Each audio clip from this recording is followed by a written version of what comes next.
नमस्कार दोस्तों। तो मेरा आज का टॉपिक है जावा बैटरी और मैंने इसको खोल के रखा है।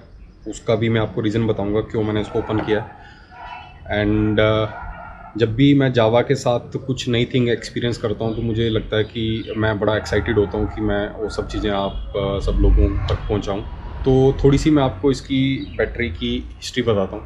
जब मैंने जावा ख़रीदा था तो 500 किलोमीटर के अंदर अंदर जो है इसकी बैटरी डेड हो गई थी। तो लोग कहते हैं कि अगर आप अपनी बाइक को ज़्यादा चलाते हो, डेली राइड करते हो, तो बैटरी जो है आपकी ठीक रहती है।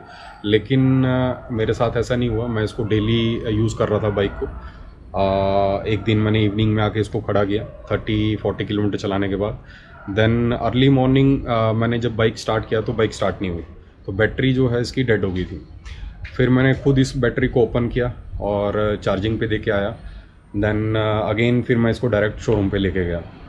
तो शोरूम पे मैं जब लेके गया तो बैटरी वहाँ पे इसका जो इग्निशन था थोड़ी देर के लिए 2-3 मिनट के लिए वो ऑन रह गया था। तो 3-4 मिनट के अंदर अंदर ही अगेन इसकी बैटरी जो है फिर डेड हो गई। तो 1000 किलोमीटर के अंदर अंदर मेरे साथ बैटरी की ये 2 बार ये दिक्कत आ चुकी है। और जो मैं समझता हूँ कि भी अब बैटरी की दिक्कत क्यों आ रही है, बिकॉज फ़ैन लगा है। फ़ैन बैटरी कंज्यूम करता है बहुत ज़्यादा। और 1000 किलोमीटर में मेरे अकॉर्डिंग ये इसलिए आया बिकॉज इंजन जो है नया है। अभी पिस्टन जब सिलेंडर में चल रहा है तो उसकी फ्रिक्शन जो है थोड़ा ज़्यादा है, तो इंजन ज़्यादा हीट प्रोड्यूस करता है। तो 1000 किलोमीटर में जो बैटरी की दिक्कत है वो मुझे 2 बार आई थी। देन उसके बाद मैंने बैटरी को चार्ज किया था।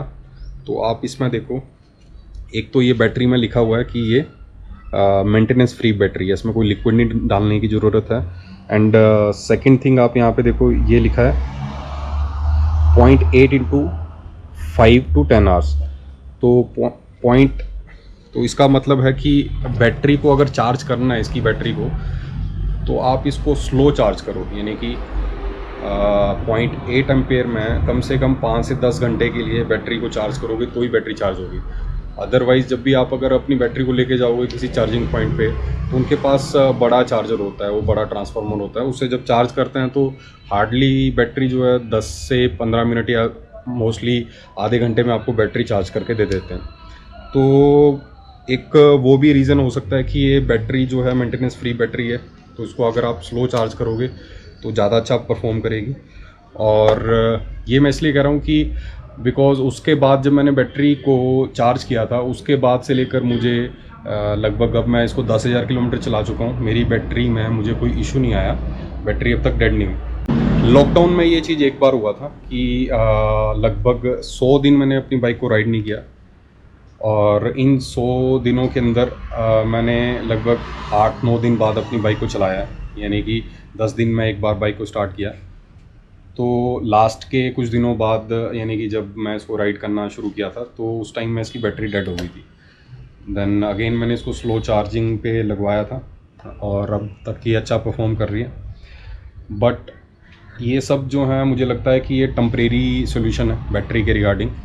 बिकॉज़ इस वीडियो को जो बनाने का मकसद है, अगर आपने मेरा वीडियो देखा होगा, दिसंबर में मैंने एक वीडियो बनाया था कि आप अपनी जावा की बैटरी को किस तरह से सेव कर सकते हो। तो उसमें आप ये क्लिप देख लो। अभी फ़ैन चल रहा है, फ़ैन चलते हुए कंडीशन में आपको एक बार ऑफ़ किया, देन ऑन किया, देन अगेन ऑफ़ कर दिया, तो आपका बैटरी की आपको दिक्कत नहीं आएगी। तो उसमें मैंने ये कहा था कि आपको अपना इंजन जो है वो आइडल रखना है। अगर इसका फ़ैन चल रहा है तो जब तक वो फ़ैन बंद नहीं होता तब तक आपको इंजन अपना आइडल रखना है, अगर आपने अपनी बाइक को खड़ा करना है तो अब वो चीज़ जो है वो सेकंड सर्विस जब मैंने करवाया था, मुझे लगता है वो थिंग जो है वो अपग्रेड हो गया, सॉफ्टवेयर इसका अपग्रेड हो गया ECU वाला, तो वो कट ऑफ नहीं होता है। या मैं यूँ कहूँ तो सर्दियों में ये कट ऑफ हो रहा था बाइक। अगर मैं इसको चला के लेके आऊँ, फ़ैन चल रहा है, बाइक को खड़ा किया, तो जो फ़ैन चल रहा है फ़ैन वो ऑटोमेटिक 2 मिनट बाद 3 मिनट बाद कट ऑफ हो जाता था। इंजन जब मेरा रनिंग कंडीशन में रहता था उस टाइम में ये कट ऑफ हो जाता था, लेकिन अब कट ऑफ नहीं हो रहा है। आई मीन ये अगर मैं 10 मिनट के लिए भी इसको ऑन रखूँ तो 10 मिनट के लिए बाइक चलती रहती है, यानी कि फ़ैन चलता रहता है इसका और कूल डाउन नहीं होती बाइक। हाँ, सेकेंड थिंग मैंने ये कहा था कि इसमें अगर आपको कट ऑफ करना है, इसका फ़ैन कट ऑफ करना है, थोड़ी जल्दी है, तो आप इसका इग्निशन को 2 बार या 2 बार में ये मैक्सिमम घुमा के ये कट ऑफ हो जाता था। लेकिन अब वो चीज़ भी इसमें कट ऑफ नहीं हो रही, यानी कि मैं 2 बार इसको अगर ऑन ऑफ करता हूँ बाइक को, तो इसका रेडिएटर फ़ैन कट ऑफ नहीं होता है, तो वो चलता रहता है। तो ये जो थिंग है, ये दोनों चीज़ें जो है जब मैंने इसका सेकंड सर्विस करवाया था उसके बाद ये मैंने फील किया, ये ऑब्ज़र्व किया कि ये अपग्रेड हो गया एंड सॉफ्टवेयर इसका ECU अपग्रेड कर दिया। तो इसका मतलब ये हुआ कि सर्दियों में जो रेडिएटर फ़ैन है वो इसका कट ऑफ हो जाता है, यानी कि वो अच्छे से हीट एक्सचेंज होती है एनवायरनमेंट के साथ। लेकिन अभी गर्मियों में इसका जो फ़ैन है वो कंटिन्यू चलता रहता है जब तक कि बाइक कूल डाउन नहीं होती, और आपको इसका इग्निशन की बंद करके बाहर निकालना ही पड़ता है। निकालने के बाद ये कम से कम 1 सवा मिनट 2 मिनट लेता है, फिर ये कूल डाउन होती है बाइक। तो ये जो बैटरी लो की दिक्कत जो आ रही है, या फिर बैटरी इसका डेड हो जाता है जावा का, तो मुझे लगता है कि जो भी मैंने इसकी सॉल्यूशन प्रोवाइड किए हैं, या फिर स्लो चार्जिंग करो या कट ऑफ करो, कट ऑफ तो अभी हो नहीं रहा, बट मुझे लगता है कि ये टेम्परेरी सॉल्यूशन है।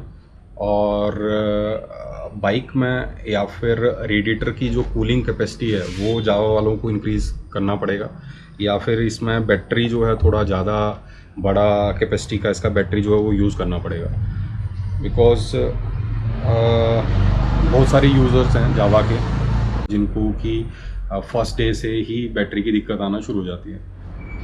तो ये सब आपके साथ शेयर करने के लिए मैंने वीडियो बनाया था। एंड एक चीज़ और बताता हूँ, जब भी आप इसकी बैटरी ओपन करो या फिर चार्जिंग में लगा रहे हो इसको, तो इसके अंदर ये स्क्रूज़ हैं, छोटे छोटे स्क्रूज़ हैं, ये बाहर निकल आते हैं। तो अगर ये गिर गए तो फिर आपको इंस्टॉलिंग करने में दिक्कत आएगी, तो इनका आप ध्यान रखो। तो इसी के साथ करते हैं इस व्लॉग को ख़त्म। सत श्री अकाल, जय हिंद।